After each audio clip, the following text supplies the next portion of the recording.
How to break a tire bead at home without special equipment and just a little swearing. Okay, we're going to change the front right tire. I think when this thing was sitting outside in the sun, it was always facing the sun. This on this side, this tire in the front looks to be about the worst one now. So we'll back this thing up, take it off, and then put the spare back on, and then work at changing it out. If you skip ahead to closer to the end of the video, I'll show you how to break a bead on the tire by just using what you might have around the yard.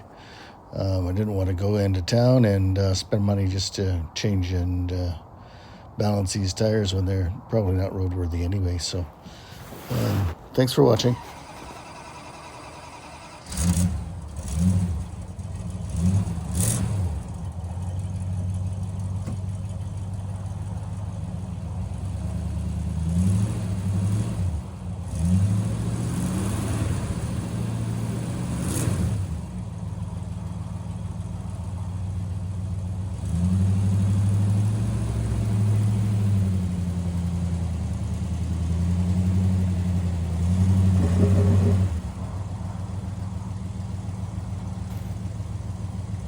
Here I'm just backing the car up out of the snow so I can get a jack in the front of the car and jack it up.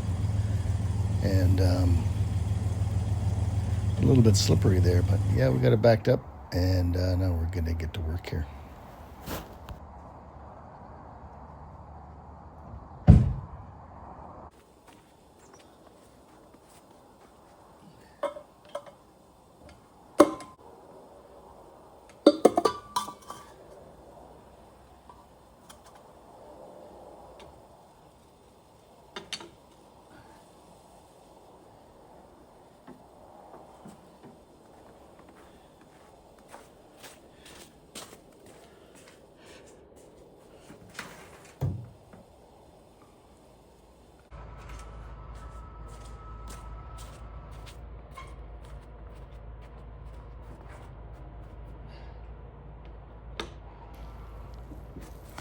Dang it, that wasn't the right size wrench. I had to go back and get my socket, and I should have got a longer extension. I'm just about lifting the car up. I'm so strong. I should have got a longer handle on the ratchet. But that's all I could find in a short period of time, so did the trick.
Well, here I am kind of looking underneath there, figuring out what we do next.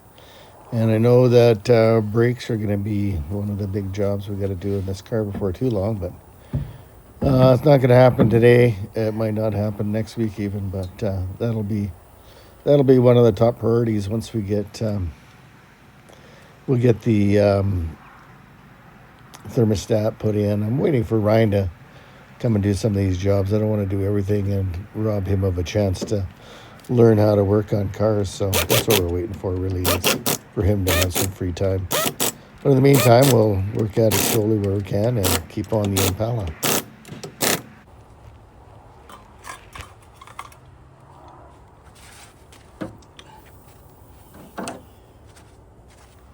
It's kind of nice now. I've got a new jack that I can use in tandem with using the old one out there. I had to move that jack in and out and back and forth, so it's nice to have a new one to get the job done faster.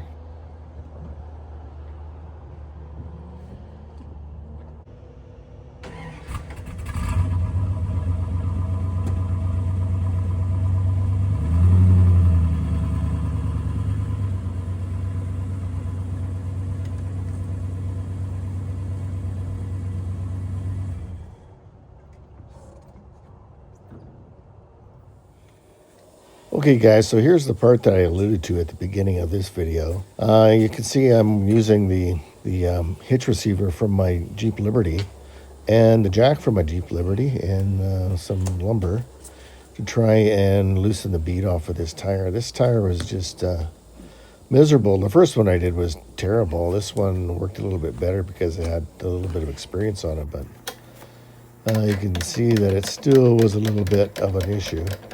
The biggest thing I found is make sure you use a lot of soapy water and lube everything up really good and let it get into the cracks between the rim and the rubber to loosen it off. If you get it kind of down like that, and put some more lube in it.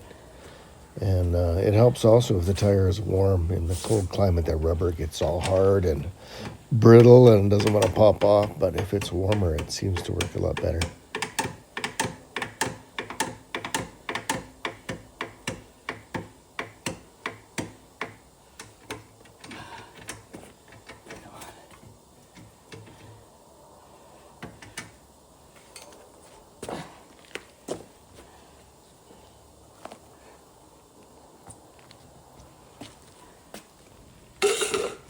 So after fighting with it for a while and getting out of breath and stepping on it and putting more weight on the hitch, I finally got it to break.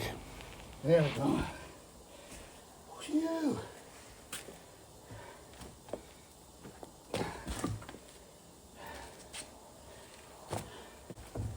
Oh, there we go.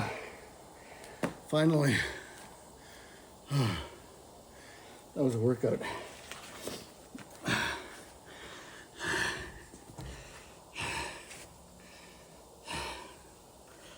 Whew.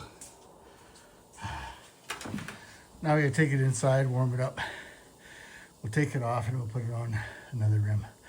Oh, I got another tire to take off though, don't I? Oh boy. Would it be better to take it to the tire shop? Yeah, probably. But I'm gonna save myself 40, 50 bucks by the time I take 2 tires off, put 1 tire on. Is that worth it? Yeah, you better believe it is. Well, I did this side and it was so much easier, so I thought I'd better show you that it's not as hard as that Firestone Firehawk to get off. This was pretty simple. Let's give it a shot here. So this tire was on one of those chrome rims that were originally on the Barracuda when I bought it, and they've been on there for so long they're kind of weather cracked, and this was the worst of the remaining 3, so that's why I chose it. And it was quite a bit easier to remove than the Firehawk, I think, because maybe the shape of the tire and the sidewall and all that sort of thing. It's just a smaller tire and seemed to pop off a lot better. Still going to put my weight on it to get it off there. But again, the main thing is lube. Lots of lube.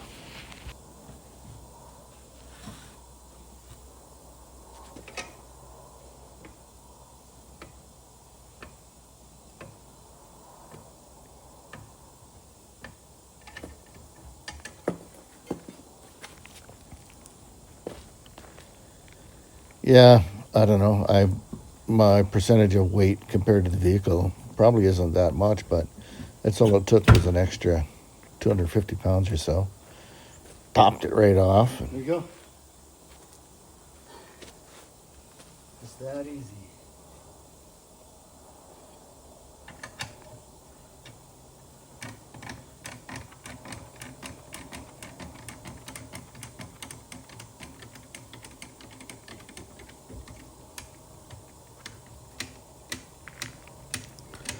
Well, now that I got the beads broken on these tires, I had to take them inside, warm them up really nice in the basement where it's ambient temperatures allow the rubber to get softer. And I wish I could tell you it was easy to get the tires off the rims, but it wasn't. I had to buy some tire irons and fought with them for a long time to get them off. And I videotaped it, but I couldn't use any of the footage because there was a whole lot of swearing. So I don't know if I'll be able to get a video to show you how to take them off there, but I did get them back on eventually. Thanks for watching.